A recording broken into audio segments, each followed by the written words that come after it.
किस उम्र तक पढ़ा जाए, किस उम्र से कमाया जाए, ये शौक नहीं हमारे हालात तय करते हैं। देखिए बहुत सारे ऐसे बच्चे आपको मिल जाएँगे इलाहाबाद, दिल्ली और बहुत सारी जगहों पे, जो कि क्या करते हैं उनको घर से खर्चा नहीं मिलता है पढ़ाई करने के लिए, बहुत आर्थिक रूप से कमज़ोर होते हैं। वो सब्ज़ी बेच के या फिर कोई न कोई छोटा-मोटा जॉब करके जो है पढ़ाई करते हैं। और देखिए वो इतना संघर्ष करते हैं कि ये छोटे-मोटे काम करने के बाद भी समय निकालते हैं और खूब मेहनत से पढ़ते हैं। आगे चल के वो आपने देखा होगा कि एक जो है चाय बेचने वाला, एक सब्ज़ी बेचने वाला या फिर कुछ भी जो है, एक बच्चा इस संघर्ष करते-करते छोटे से गाँव का बच्चा यूपीएससी क्लियर कर गया, ठीक है? तो ऐसे बहुत सारी घटनाएँ होती हैं। तो ये डिसाइड करता है आपके हालात, ठीक है? कि आपको किस उम्र से कमाना है और किस उम्र तक पढ़ना है। फिर भी देखिए स्ट्रगल करना मत छोड़िए और संघर्ष करते रहिए, सफलता आपको ज़रूर मिलेगी। देखिए आज 14 अक्टूबर है और आज की वीडियो में 16 प्रश्नों पे हम चर्चा करेंगे करंट अफेयर के। देखिए ये 16 प्रश्न बहुत इंपॉर्टेंट है आपकी सभी आगामी परीक्षाओं के लिए, तो शुरू से लास्ट तक बने रहिए। देखिए ये वीडियो थोड़ा-सा लंबा हो सकता है क्योंकि प्रश्नों की संख्या 16 है यानी कि ज़्यादा है, ठीक है? तो चलिए शुरू करते हैं इस वीडियो को। देखिए इससे पहले बता दूँ चैनल को सब्सक्राइब करके बेल आइकन प्रेस कर दीजिएगा ताकि आने वाले सभी वीडियोज़ के नोटिफ़िकेशन आपको ऑटोमेटिक मिल जाएँ और वीडियो को लाइक और शेयर भी कर दीजिएगा। देखिए आज का हमारा पहला प्रश्न है कि अंतर्राष्ट्रीय आपदा न्यूनीकरण दिवस यानी कि international day for disaster reduction किस दिन मनाया जाता है? तो देखिए अंतर्राष्ट्रीय आपदा न्यूनीकरण दिवस को हम 13 अक्टूबर को हर साल मनाते हैं। देखिए जो आपका यूनाइटेड नेशंस है यानी कि संयुक्त राष्ट्र है, इसके द्वारा इस दिवस को 1989 से प्रतिवर्ष 13 अक्टूबर को मनाया जा रहा है। और जो साल 2021 है तो 2021 के लिए अंतर्राष्ट्रीय आपदा न्यूनीकरण दिवस का थीम है विकासशील देशों के लिए उनके आपदा जोखिम और आपदा नुकसान को कम करने के लिए अंतर्राष्ट्रीय सहयोग। और अगला प्रश्न है कि जस्टिस अकील कुरैशी को अभी हाल ही में किस हाई कोर्ट का मुख्य न्यायाधीश बनाया गया है? तो देखिए अभी हाल ही में अकील कुरैशी को बनाया गया है राजस्थान हाई कोर्ट का मुख्य न्यायाधीश। जो लोग राजस्थान से हैं इसको जरूर नोट कर लेंगे क्योंकि राजस्थान की सभी परीक्षाओं में ये पूछा जाएगा। तो राजस्थान हाई कोर्ट के नए मुख्य न्यायाधीश कौन बन गए हैं? अकील कुरैशी। और इन्होंने इस पद पर इंद्रजीत महांती का स्थान लिया है। अब तक इंद्रजीत महांती जो है जो आपका राजस्थान हाई कोर्ट है वहाँ के मुख्य न्यायाधीश हुआ करते थे, लेकिन अब इन्होंने पद त्याग दिया है, अब आ गए हैं अकील कुरैशी। देखिए जो आपके इंद्रजीत महांती हैं तो इंद्रजीत महांती को अब राजस्थान से हटाकर त्रिपुरा उच्च न्यायालय का मुख्य न्यायाधीश बना दिया गया है। देखिए यहाँ पे मैं आपको थोड़ा सा एक अपडेट देना चाहूँगा। टोटल 13 अपडेट, ठीक है? 13 उच्च न्यायालयों के न्यायाधीश जो है इधर के उधर हो गए हैं, कुछ बदल गए हैं, कुछ नए लोग अपॉइंट हुए हैं। तो इसको मैं एक एक लाइन बताऊंगा, आप ये मान के चलिए कि ये 13 प्रश्नों के रूप में ये 13 अपॉइंटमेंट मिलेंगे। तो सबसे पहले हम बात करेंगे राजेश बिंदल की। देखिए राजेश बिंदल को मैंने बताया था इनको इलाहाबाद हाई कोर्ट का मुख्य न्यायाधीश बनाया गया है। और अगले आपके हैं रंजीत वी मोरे, इनको मेघालय उच्च न्यायालय का मुख्य न्यायाधीश बनाया गया है। सतीश चंद्र शर्मा को तेलंगाना उच्च न्यायालय का मुख्य न्यायाधीश बनाया गया है। प्रकाश श्रीवास्तव को अभी हाल ही में कलकत्ता उच्च न्यायालय का मुख्य न्यायाधीश बनाया गया है। और अभी हाल ही में आर बी मलीमठ को मध्य प्रदेश उच्च न्यायालय का मुख्य न्यायाधीश बनाया गया है। ऋतुराज अवस्थी को कर्नाटका का मुख्य न्यायाधीश बनाया गया है। और जो आपके अरविंद कुमार हैं इनको गुजरात उच्च न्यायालय का मुख्य न्यायाधीश बनाया गया है। प्रशांत कुमार मिश्रा को अभी हाल ही में आंध्र प्रदेश उच्च न्यायालय का मुख्य न्यायाधीश बनाया गया है। तो ये 8 के नाम आप याद रखिएगा किसको किस हाई कोर्ट का मुख्य न्यायाधीश बनाया गया है। बाकी कुछ और भी हैं। देखिए अभी हाल ही में जो है त्रिपुरा उच्च न्यायालय के जो मुख्य न्यायाधीश थे ए कुरैशी, तो त्रिपुरा उच्च न्यायालय के मुख्य न्यायाधीश ए कुरैशी को ट्रांसफर करके राजस्थान उच्च न्यायालय स्थानांतरित कर दिया गया, ठीक है? देखिए ए कुरैशी को मैंने अभी क्या नाम दिया? अकील कुरैशी, ठीक है? तो अकील कुरैशी का 60 में नाम क्या है? ए कुरैशी। देखिए जो राजस्थान उच्च न्यायालय है तो इसके जो मुख्य न्यायाधीश थे इंद्रजीत महांती, मैंने अभी बताया आपको कि इनको जो है त्रिपुरा के मुख्य न्यायाधीश के रूप में अभी हाल ही में कार्यभार दिया गया है। ये त्रिपुरा के मुख्य न्यायाधीश बन गए हैं। और जो मध्य प्रदेश के मुख्य न्यायाधीश थे न्यायाधीश मोहम्मद रफीक, इनको हिमाचल प्रदेश हाई कोर्ट का मुख्य न्यायाधीश बना दिया गया है। देखिए जो मेघालय उच्च न्यायालय के मुख्य न्यायाधीश हैं विश्वनाथ सुमद्दर, इनको सिक्किम उच्च न्यायालय का मुख्य न्यायाधीश बना दिया गया है। मतलब इनका ट्रांसफर हुआ है एक जगह से दूसरे हाई कोर्ट में। और जो न्यायमूर्ति ए गोस्वामी हैं इनको छत्तीसगढ़ उच्च न्यायालय का मुख्य न्यायाधीश अभी हाल ही में अपॉइंट किया गया है। ये वर्तमान में आंध्र प्रदेश उच्च न्यायालय के मुख्य न्यायाधीश हैं। तो अब ये आंध्र प्रदेश उच्च न्यायालय से पद त्यागेंगे ए गोस्वामी, और अब जो है छत्तीसगढ़ उच्च न्यायालय यानी कि हाईकोर्ट के मुख्य न्यायाधीश बन जाएंगे। तो इस अपडेट को नोट कर लीजिए अगर आप पाना चाहते हैं 2 से 3 नंबर एग्जाम में। अगला प्रश्न है कि किस व्यक्ति को 2 सालों के लिए प्रधानमंत्री नरेंद्र मोदी के सलाहकार के रूप में नियुक्त किया गया है। तो देखिए 2 सालों के लिए यानी कि 2 साल की अवधि के लिए अभी हाल ही में अमित खरे को बनाया गया है प्रधानमंत्री मोदी का सलाहकार। देखिए अमित खरे जो है ये पिछले महीने उच्च शिक्षा सचिव के रूप में रिटायर हुए थे। अब इनको एक नई जिम्मेदारी मिल गई है। अब ये पीएम मोदी के सलाहकार के रूप में काम करेंगे 2 सालों तक। 2 सालों का मतलब 2023 तक, ठीक है। और चौथा प्रश्न है कि निम्न में से किसे प्रधानमंत्री कार्यालय यानी कि पीएमओ में यानी कि प्राइम मिनिस्टर ऑफिस में नया संयुक्त सचिव नियुक्त किया गया है। तो देखिए प्रधानमंत्री कार्यालय के नए संयुक्त सचिव बनाए गए हैं मीरा मोहंती। देखिए मीरा मोहंती को 1 मई 2022 तक के लिए पीएमओ में संयुक्त सचिव बनाया गया है। और यहाँ पे देखिए जो पांचवा प्रश्न हमारा है यह है कि किस व्यक्ति को प्रधानमंत्री की आर्थिक सलाहकार परिषद नीति आयोग में संयुक्त सचिव नियुक्त किया गया है। तो देखिए प्रधानमंत्री की आर्थिक सलाहकार परिषद नीति आयोग में संयुक्त सचिव के रूप में अभी हाल ही में पवन कुमार सैन को अपॉइंट किया गया है। और मेरे पास एक पूरी लिस्ट है। अभी रिसेंटली देखिए बहुत सारे सचिवों की नियुक्ति हुई है, जैसे कि मैंने बताया कि अभी हाल ही में हाई कोर्ट में भी हुई है। तो थोड़ा सा मैं बौछार करूंगा और इसमें से जितना पानी आप बिटोर सकेंगे वो पानी आप जीवन भर पी के और अपने जीवन को सफल बना सकेंगे। ध्यान सुनिए। देखिए हाल ही में भारतीय वन सेवा के एक अधिकारी हैं उमा नंदूरी। तो उमा नंदूरी को अभी हाल ही में संस्कृति मंत्रालय के तहत आज़ादी का अमृत महोत्सव सचिवालय में जो है इनको संयुक्त सचिव अपॉइंट किया गया है। देखिए आज़ादी का जो अमृत महोत्सव है ये काफ़ी चर्चे में है ये प्रोग्राम। इसके अंतर्गत बहुत सारी चीज़ें लॉन्च की जा रही हैं। तो जो आज़ादी का अमृत महोत्सव सचिवालय बनाया गया है तो उसमें संयुक्त सचिव कौन बनाए गए हैं, अभी हाल ही में उमा नंदूरी को यहाँ पे अपॉइंट किया गया है। देखिए एक और नाम आता है विपिन बंसल का। विपिन बंसल को अभी हाल ही में वाणिज्य विभाग में संयुक्त सचिव, और एक व्यक्ति हैं आशीष कुमार, इनको गृह मंत्रालय में संयुक्त सचिव अपॉइंट किया गया है।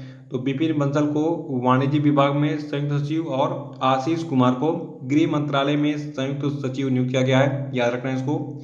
और पवन कुमार सैन, देखिए पवन कुमार सैन को प्रधानमंत्री की आर्थिक सलाहकार परिषद नीति आयोग में संयुक्त सचिव नियुक्त किया गया है। तो पवन कुमार सैन वाला प्रश्न मैंने अभी बताया था आपको, ठीक है। प्रधानमंत्री की आर्थिक सलाहकार परिषद नीति आयोग में इनको संयुक्त सचिव बनाया गया है। ये इंपॉर्टेंट है इसलिए मैंने इसको प्रश्न के रूप में डाल दिया था, ठीक है। तो पवन कुमार सैन का नाम याद रखिएगा। अगला प्रश्न है कि प्रश्न क्या है, मतलब अगले व्यक्ति आपके बनते हैं अमितेश कुमार सिन्हा, ठीक है। तो अमितेश कुमार सिन्हा को इलेक्ट्रॉनिक्स एवं सूचना प्रौद्योगिकी विभाग में संयुक्त सचिव बनाया गया है। प्रश्न कैसे एग्जाम में पूछेगा, अभी हाल ही में किस व्यक्ति को इलेक्ट्रॉनिक्स एवं सूचना प्रौद्योगिकी विभाग में संयुक्त सचिव बनाया गया है, तो इनका नाम क्या है, अमितेश कुमार सिन्हा। प्रश्न आप लोग जानते हैं कैसे कैसे पूछ सकता है। तो पहले डाटा याद रहेगा तो प्रश्न तो आप कैसे भी किसी फॉर्मेट में पूछे आप उसका आंसर दे लेंगे। एक और व्यक्ति हैं समीर शुक्ला। देखिए समीर शुक्ला को वित्तीय सेवा विभाग में संयुक्त सचिव बनाया गया है। और एक महिला है सौम्या गुप्ता। देखिए सौम्या गुप्ता को उच्च शिक्षा विभाग में संयुक्त सचिव बनाया गया है।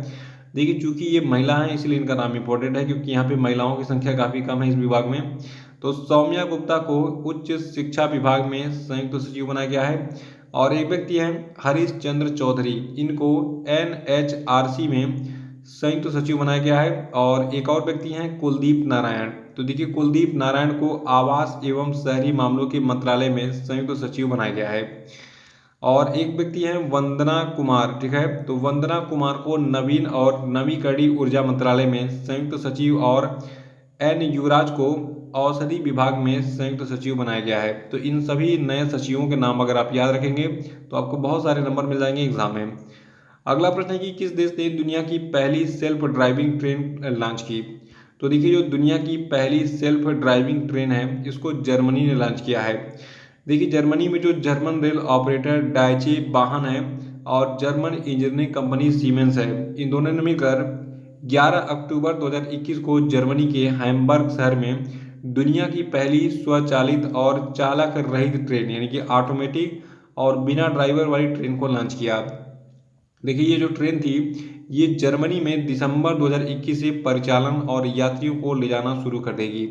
तो याद रखना है आपको, देखिए ऐसी घटनाएं जो पहली बार होती है दुनिया में, यानी कि अब तक वैसी कोई घटना नहीं होती है, वो सबसे यूनिक प्रश्न होती है। और यहाँ बात हो रही है ट्रेन की, जो भी सेल्फ ड्राइविंग है, यानी कि बिना ड्राइवर के चलेगी, ऑटोमेटिक। तो दुनिया की जो पहली सेल्फ ड्राइविंग ट्रेन है, इसको लॉन्च किया है जर्मनी ने। और इसका पहला ट्रायल कहाँ पे हुआ है? जर्मनी के हैम्बर्ग शहर में। ये प्लेस याद रखिएगा।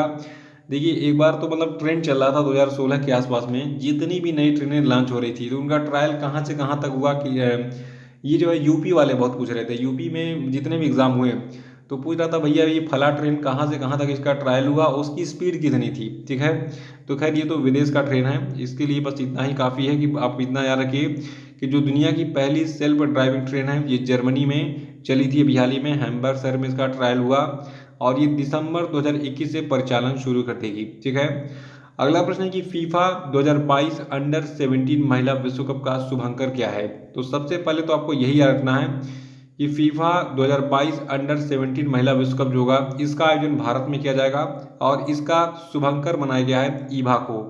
ईभा कुछ इस प्रकार से दिखती है, ये एक शेरनी है। ठीक है, तो विश्व फुटबॉल निकाय फीफा ने अभी हाल ही में अंडर 17 महिला विश्व कप भारत 2022 के आधिकारिक शुभंकर ईभा का अनावरण किया है। ईभा जो है महिला शक्ति के प्रतिनिधित्व करने वाली एक एशियाई शेरनी है। ईभा क्या है? ईभा जो है महिला शक्ति का लीडरशिप करने वाली एक एशियाई शेरनी है, जो कि कुछ इस प्रकार से दिखती है।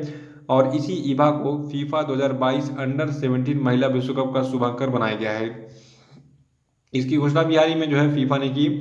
देखिए भारत में अगले साल, यानी कि इंडिया में अगले साल 11 से 30 अक्टूबर के बीच में ये फीफा 2022 अंडर 17 महिला विश्व कप खेला जाएगा। और फीफा बता दूं आपको, ये पूरी दुनिया में फुटबॉल मैचों को रेगुलेट करती है। फीफा के अध्यक्ष हैं जियानी इन्फेंटिनो। फीफा को स्थापित किया गया था 21 मई 1904 को। फीफा का मुख्यालय आपका स्विट्जरलैंड के ज्यूरिख में स्थित है। आठवां प्रश्न है कि जयपुर अंतर्राष्ट्रीय हवाई अड्डे को किस कंपनी को भारत सरकार के द्वारा 50 वर्षों की अवधि के लिए पट्टे पर दिया गया? तो देखिए अडानी समूह ने जो है 50 सालों के लिए हाल ही में जयपुर अंतर्राष्ट्रीय हवाई अड्डे का जो है संचालन खरीद लिया है। ठीक है, अब ये जो है मतलब जो आपका जयपुर अंतर्राष्ट्रीय हवाई अड्डा है, इसका संचालन कौन करेगी? अडानी समूह करेगी।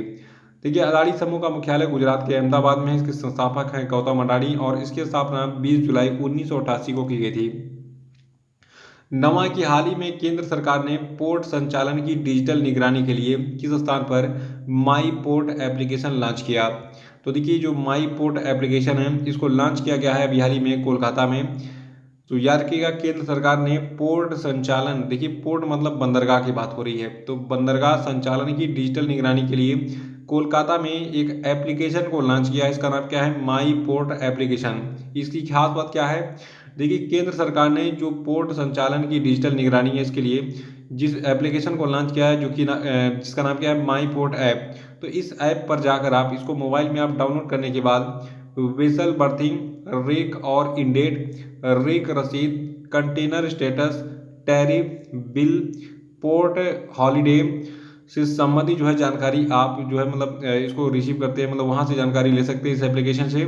और इसको 24 घंटे कहीं भी एक्सेस कर सकते हैं इन सभी कार्यों के लिए, यानी कि बिल निकालना हो, पोर्ट हॉलीडे से संबंधित, या फिर रसीद लेना हो कंटेनर वंटेनर का। तो इसकी जो है मतलब सारी चीज़ें मतलब इस एप्लीकेशन पे उपलब्ध हैं, ये सारी सुविधाएं, इसका आप लाभ ले सकते हैं। अगला प्रश्न है नेदू मोदी वेणु का हाल ही में निधन हो गया, ये कौन थे? तो देखिए नेदू मोदी वेणु जो है ये एक अभिनेता थे और अभी हाल ही में इनका निधन हो गया है। आपको बता दूं इनको नेशनल पुरस्कार दिया गया था, यानी कि राष्ट्रीय पुरस्कार दिया गया था फिल्मों वाला। और जो ये राष्ट्रीय पुरस्कार विजेता अभिनेता थे नेदू मोदी वेणु, इन्होंने अपने प्रदर्शन के लिए 3 राष्ट्रीय फिल्म पुरस्कार और 6 केरल राज्य फिल्म पुरस्कार जीते थे। यानी कि 3 थे नेशनल प्राइज जीता इन्होंने और 6 केरल से जो है संबंधित फिल्म पुरस्कार जीता था। आपको बता दूं नेदू मोदी वेणु जो है ये मलयालम और तमिल फिल्मों में अपने काम के लिए जाने जाते थे और 500 से अधिक फिल्मों में इन्होंने अभिनय किया था। अगला है द कस्टोडियन ऑफ ट्रस्ट पुस्तक के लेखक कौन है? तो देखिए द कस्टोडियन ऑफ ट्रस्ट पुस्तक के लेखक का नाम है रजनीश कुमार। देखिए रजनीश कुमार का जब भी नाम याद आए तो सबसे पहले तो ये क्या कि ये जो है SBI यानी कि स्टेट बैंक ऑफ इंडिया के जो है अध्यक्ष पद पर रह चुके हैं। ठीक है, खैर अब ये अध्यक्ष नहीं है। तो इन्होंने देखिए, अगर ये अध्यक्ष है, ये आदमी बैंकिंग सेक्टर से है, तो ये इनकी जो किताबें होंगी वो बैंकिंग सेक्टर को ही रिप्रेजेंट करेंगी। तो इसलिए मैंने ये ट्रिक दिया आपको। तो आइए जानते हैं इनकी जो बुक है द कस्टोडियन ऑफ ट्रस्ट, इसमें क्या लिखा गया है। देखिए, इस किताब का प्रकाशन किया है पेंगुइन रैंडम हाउस इंडिया ने, और इसमें जो है हमारे भारत देश में वित्तीय प्रणाली कैसे काम करती है इसकी दुर्लभ जानकारी दी गई है द कस्टोडियन ऑफ ट्रस्ट में। और आपको जान के गर्व होगा कि रजनीश कुमार जो है ये उत्तर प्रदेश के मेरठ जिले से हैं, ठीक है। तो मेरठ में थोड़ा सा वहाँ का लैंग्वेज होता है, बहुत ज़बरदस्त लगता है, लट्ठमार बोली बोलते हैं उसको। तो खैर, जो मेरठ से हैं जरा कमेंट बॉक्स बताइए कितने लोग मेरठ से हैं। देखिए, जो कस्टोडियन ऑफ ट्रस्ट है, ये रजनीश कुमार जो हैं इनकी यात्रा को पुराने शहर मेरठ, जो जहाँ से ये मतलब बिलोंग करते हैं, तो मेरठ से में एक मामूली घर से 1980 में स्टेट बैंक ऑफ इंडिया की परीक्षाधीन अधिकारी, यानी कि जो शायद पीओ बोलते हैं इसको, ठीक है, तो बनने और 2017 में अध्यक्ष पद पर जो है आगे बढ़ने की यात्रा को प्रस्तुत करता है कि इन्होंने एक छोटे से अधिकारी के पद से कैसे स्टेट बैंक ऑफ इंडिया के अध्यक्ष का पद संभाला। तो ये डिटेल्स इन्होंने दिया है, थोड़ा सा मोटिवेशन आपको मिलेगा और साथ में बैंकिंग सेक्टर और फाइनेंशियल सेक्टर की जानकारी मिलेगी कि भारत में फाइनेंशियल सेक्टर यानी कि वित्तीय प्रणाली कैसे काम करता है। अगर आप बैंकिंग की तैयारी कर रहे हैं, नहीं कर रहे हैं, तभी इस किताब को आप जरूर पढ़िएगा द कस्टोडियन ऑफ ट्रस्ट को। तो इससे आपको पता चल जाएगा कि हमारे देश की अर्थव्यवस्था कैसे चलती है, कैसे क्या चीज़ें काम करती है। तो इसको लिखा किसने, रजनीश कुमार ने, जो कि स्टेट बैंक ऑफ इंडिया के पूर्व अध्यक्ष रह चुके हैं। 12वां है बहुआयामी गरीबी सूचकांक, यानी कि multi dimensional poverty index 2021 report के अनुसार दुनिया में कितने अरब लोग बहुआयामी गरीब हैं। तो देखिए, जो बहुआयामी गरीबी सूचकांक है यानी कि मल्टी डायमेंशनल पॉवर्टी इंडेक्स है 2021 का, इस रिपोर्ट में ये बताया गया है कि पूरी दुनिया में कुल 1.3 अरब लोग बहुआयामी गरीब हैं। देखिए, जो आंकड़ा प्रस्तुत किया गया है इस बहुआयामी गरीबी सूचकांक में, तो आपको बता दूं इस आंकड़े को प्रस्तुत किया है यूएनडीपी और ऑक्सफोर्ड ने मिलकर। और इस आंकड़े में बताया गया है कि जो ये 1.3 अरब दुनिया में जो बहुआयामी गरीब लोग हैं, तो इन गरीबों में से लगभग आधे यानी कि 1.3 अरब का आधा जो है यानी कि लगभग 644 मिलियन जो है 18 वर्ष से कम आयु के हैं, ठीक है। सरल शब्दों में कहें कि जो पूरी दुनिया के बहुआयामी गरीब लोग हैं उनमें से आधे जो है 18 वर्ष से कम आयु के हैं। और संख्या देखना चाहेंगे तो इनकी संख्या लगभग 644 मिलियन के बराबर है। देखिए, लगभग 85% उप सहारा अफ्रीका, यानी कि 85% का मतलब हो गया 556 मिलियन, या दक्षिण एशिया 532 मिलियन में रहते हैं। इन 18 वर्षों की बात हो रही, ठीक है। और देखिए, 67% से अधिक जो मध्यम आय वाले देशों गरीब हैं, जो कि 18 वर्ष से कम आयु के हैं, ये कहाँ पे रहते हैं, मध्यम आय वाले देशों में। तो 18 वर्ष से कम आयु के गरीबों की संख्या, बहुआयामी गरीबों की संख्या बहुत ज़्यादा है, ठीक है।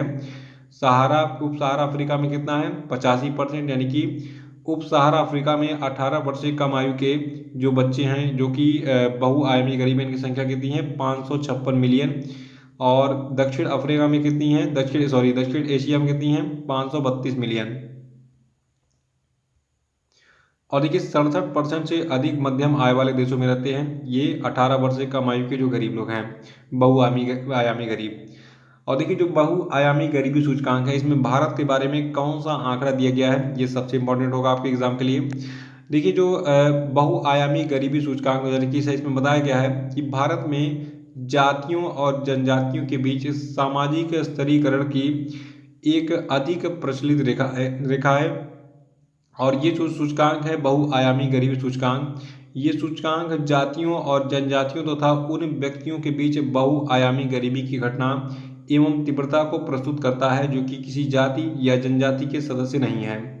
देखिए, भारत में 6 बहुआयामी गरीब लोगों में से 5 जो है निचली जातियों या फिर जनजातियों किससे हैं, ठीक है।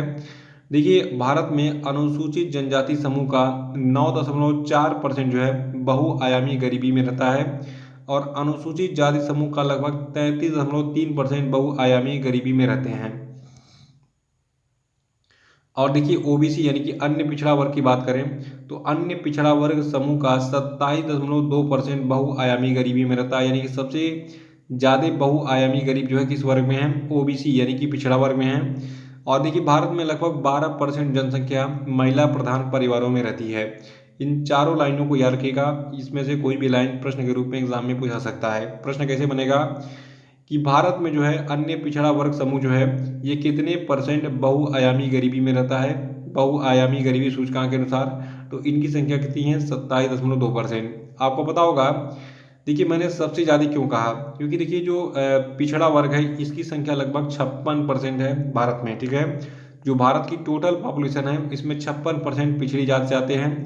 तो मतलब आधे से अधिक आबादी जो है तो ये ओबीसी की है। बाकी अनुसूचित जाति, जनजाति और जनरल कास्ट के लोग कम हैं। ये आंकड़ा मैं ऑफिशियल आपको दे रहा हूँ, इसको आप नोट कर लीजिएगा। 13वां प्रश्न की हाल ही में किस राज्य सरकार ने सरकारी कर्मचारियों के राजनीतिक चुनाव में भाग लेने पर प्रतिबंध लगा दिया है। देखिए हरियाणा की सरकार बहुत परेशान हो गई थी वहाँ पे किसान आंदोलन से, इसलिए हरियाणा के मुख्यमंत्री मनोहर लाल खट्टर ने कहा है कि बेटा अगर तुम सरकारी नौकरी कर रहे हो तो अगर तुम ससुरे जाओगे, कहाँ पे राजनीति में घुसोगे तो हम तुम्हारा नौकरी खा जाएंगे, ठीक है। तो थोड़ा सा लैंग्वेज मैंने फनी बना दिया ताकि आपको याद रहे।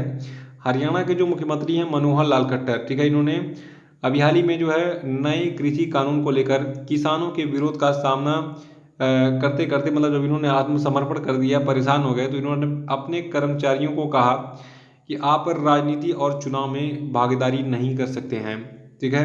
और हरियाणा के मुख्यमंत्री कौन है, मनोहर लाल खट्टर, ये दूसरी बार मुख्यमंत्री भी बने थे हाल ही में।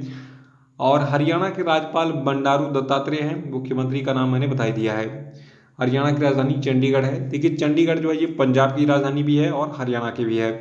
14वां प्रश्न की हाल ही में प्रधानमंत्री नरेंद्र मोदी ने अफगानिस्तान पर G20 विशेष शिखर सम्मेलन में वर्चुअल तौर पर हिस्सा लिया, और इस वर्चुअल सम्मेलन को किस देश के द्वारा बुलाया गया था। तो देखिए जो ये अफगानिस्तान पर G20 विशेष शिखर सम्मेलन था जो कि अफगानिस्तान पर बेस्ड था, इसको बुलाया था इटली ने। देखिए इस बैठक में, यानी कि इटली के द्वारा बुलाई गई इस बैठक में इटली के प्रधानमंत्री मारियो ड्रैगी जो है इन्होंने अध्यक्ष के रूप में इसकी अध्यक्षता की थी। और इसमें जो है मानवीय स्थिति से संबंधित बैठक में जो है विचाराधीन मुद्दे, आतंकवाद से संबंधित चिंताओं और अफगानिस्तान में मानवाधिकार से जुड़े मुद्दे, मसले शामिल थे। खैर उसमें कोई मतलब भैंस के आगे बीन बजाने से कोई फायदा नहीं है। कहावत है कि भैंस के आगे बीन बजाओ भैंस खड़ी पगुराए। तो कुछ स्थिति अफगानिस्तान की ऐसी है, क्योंकि वहाँ पे तालिबानियों का कब्जा हो गया है। तालिबानी जो है, बहुत सारे वीडियो वायरल हो रहे हैं, कोई तालिबानी जो है हवाई जहाज़ पे झूला झूल रहा है, और कोई तालिबानी जो है क्या कर रहा है, ट्रैफिक पुलिस मतलब ट्रैफिक चौराहे पे खड़ा होकर जो है बिल्कुल बकलोल की तरह देख रहा है कि कैसे ट्रैफिक को कंट्रोल किया जाए। तो खैर ऐसा ही होगा अगर अनपढ़ गंवार जाहिल लोग जो है और खूंखार टाइप के आतंकी लोग जो है ये संचालन करेंगे देश का। तो हमारा भारत देश काफ़ी अच्छा है, यहाँ पे बहुत सारे धर्मों के लोग रहते हैं मिलकर प्यार भाईचारी से। बाकी सारे मतलब जहाँ पे धार्मिक कट्टरता बढ़ गई है जिस देशों में, वहाँ पे समझ लीजिए एक तरीके से कहा जाए चाइना देखा जाए, चाइना में बौद्ध धर्म जो है सबसे ज़्यादा हावी है। तो बुद्धिस्ट जो चाहते हैं, चीन का जो राष्ट्रपति शी जिनपिंग है वो चाहता है कि यहाँ पे ना कोई मुस्लिम ना कोई अन्य जाति का जो है लोग यहाँ पे एक तरीके से ग्रो करे। तो आपने देखा होगा चीन में जो है वहाँ पे जो एक मुस्लिम प्रजाति थी तो उस पर जो उसने काफ़ी अत्याचार कराए, वहाँ पे दाढ़ी रखने में प्रतिबंध था, उनके घरों को उजाड़ दिया था। तो उसको लेकर काफ़ी पूरी दुनिया में विरोध भी हुआ था। खैर चीन जो है बहुत ही चालबाज है, ये पहले पाकिस्तान को चारा खिला रहा है, उसको इतना लोन दे दिया कि कुछ दिन बाद मुझे लगता है कि चीन जो है ये पाकिस्तान पर भी कब्जा कर लेगा, जैसे इसने बहुत सारे देशों पर कर लिया। तो हम बात कर रहे हैं अफगानिस्तान पर G20 विशेष शिखर सम्मेलन की। ये भी हाल ही में वर्चुअल तौर पर आयोजित किया गया था। इसमें पीएम मोदी यानी कि भारत के प्रधानमंत्री मोदी ने भाग लिया था। इस बैठक की अध्यक्षता इटली के प्रधानमंत्री मारियो ड्रैगी ने किया था, क्योंकि अभी हाल ही में जो ये G20 समूह है, ठीक है, इसके अध्यक्ष कौन बनाए गए थे, इटली को इसकी अध्यक्षता दी गई थी, तो इसलिए इटली के पीएम ने इसकी अध्यक्षता की थी। और अगला है कि हाल ही में जारी आंकड़ों के अनुसार खुदरा मुद्रास्फीति सितंबर 2021 में घटकर कितनी हो गई। तो देखिए जो खुदरा मुद्रास्फीति है ये सितंबर 2021 में घटकर 4.35% हो गई। जो अभी हाल ही में एक आंकड़ा प्रस्तुत किया गया था, इसमें ये बताया गया राष्ट्रीय सांख्यिकी कार्यालय के द्वारा। देखिए जो उपभोक्ता मूल्य सूचकांक है यानी कस्टमर प्राइस इंडेक्स है, यानी कि CPI है, ठीक है, तो CPI मुद्रास्फीति अगस्त 2021 में कितनी हो गई थी, 5.30%। और सितंबर 2020 की बात करें, यानी कि पिछले साल की बात करें, सितंबर 2020 में ये 7.27% थी। देखिए जो राष्ट्रीय सांख्यिकी कार्यालय यानी कि नेशनल स्टैटिस्टिकल ऑफिस है, इसने अभी हाल ही में जो आंकड़ा प्रस्तुत किया है, इसमें बताया गया है कि सितंबर 2021 में खाद्य टोकरी यानी कि फूड बास्केट में मुद्रास्फीति घटकर 0.68% हो गई, जो कि अगस्त महीने में 3.11% से काफ़ी कम थी। और आखिरी प्रश्न आज का है कि 22वां लाल बहादुर शास्त्री पुरस्कार किसको दिया गया। देखिए ये सबसे इम्पोर्टेंट पुरस्कार होता है। देखिए जो 22वां लाल बहादुर शास्त्री पुरस्कार है, ये डॉक्टर रणदीप गुलेरिया को दिया गया है।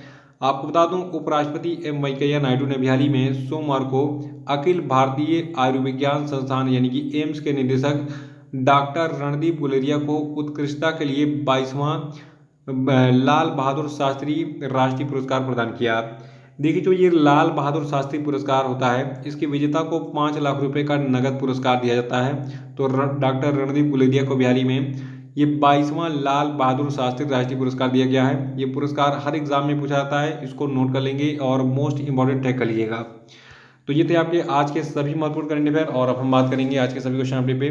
तो जो लोग लाइक करना भूल गए वीडियो को, उनको बता दूं कम से कम यार 1000 लाइक कंप्लीट कराओ आज। आप दनादन पहले लाइक कर लीजिए, फिर बढ़ते हैं आगे। देखिए पहला प्रश्न आज का आपके लिए कि जस्टिस राजेश बिंदल को किस हाई कोर्ट का मुख्य न्यायाधीश बनाया गया है, फटाफट बताइए। अगला प्रश्न आपके लिए कि विश्व गठिया दिवस कब मनाया जाता है, उत्तर बताइए। और तीसरा प्रश्न आपके लिए कि हाल ही में किस राज्य के कन्याकुमारी लौंग को जो है जीआई टैग दिया गया है, बताइए। चौथा प्रश्न कि हाल ही में किसने भारत के मुख्य आर्थिक सलाहकार पद से इस्तीफा दे दिया है, बताइए। पांचवा कि हाल ही में किसे आर्यभट्ट पुरस्कार से सम्मानित किया गया, बताइए। और अब हम बात करेंगे कल के पूछे गए सभी क्वेश्चन के सही उत्तरों की। देखिए का पहला प्रश्न था कि अर्थशास्त्र का नोबेल पुरस्कार 2021 किसको दिया गया। तो देखिए ये 3 व्यक्तियों को दिया गया है संयुक्त रूप से। पहले का नाम है डेविड कार्ड, दूसरे का नाम है जोशुआ एंग्रिस्ट और तीसरे का नाम है गुइडो इम्बेंस। अगर आप नोबेल पुरस्कार के सारे विनर्स की लिस्ट देखना चाहते हैं और उसकी वीडियोस देखना चाहते हैं पूरे डिटेल में, तो सबकी लिंक यानी कि नोबेल पुरस्कार के विजेताओं की सारी लिंक जो है डिस्क्रिप्शन बॉक्स में दी गई है, वहाँ पे क्लिक करके इसको आप देख सकते हैं। और दूसरा प्रश्न था कि अंतर्राष्ट्रीय बालिका दिवस कब मनाया जाता है। तो देखिए इंटरनेशनल गर्ल चाइल्ड डे यानी कि बालिका दिवस को मनाते हैं 11 अक्टूबर को। और तीसरा था कि भारत में राष्ट्रीय डाक दिवस यानी कि नेशनल पोस्टल डे कब मनाया जाता है। तो भारत में इसको मनाते हैं 10 अक्टूबर को। और चौथा था कि हाल ही में किस राज्य में बतुकम्मा उत्सव मनाया गया। तो देखिए बतुकम्मा उत्सव को तेलंगाना में मनाया गया है। पांचवा था कि विश्व मानसिक स्वास्थ्य दिवस कब मनाया जाता है। तो विश्व मानसिक स्वास्थ्य दिवस को हम 10 अक्टूबर को मनाते हैं। तो आपको ये वीडियो कैसा लगा कमेंट बॉक्स में जरूर बताइए। और आप सभी को जो है नवमी की रामनवमी की हार्दिक शुभकामनाएं। तो आज आखिरी दिन है, 9वां दिन है, तो आज का दिन जो है एंजॉय कीजिए। जय हिंद, जय भारत।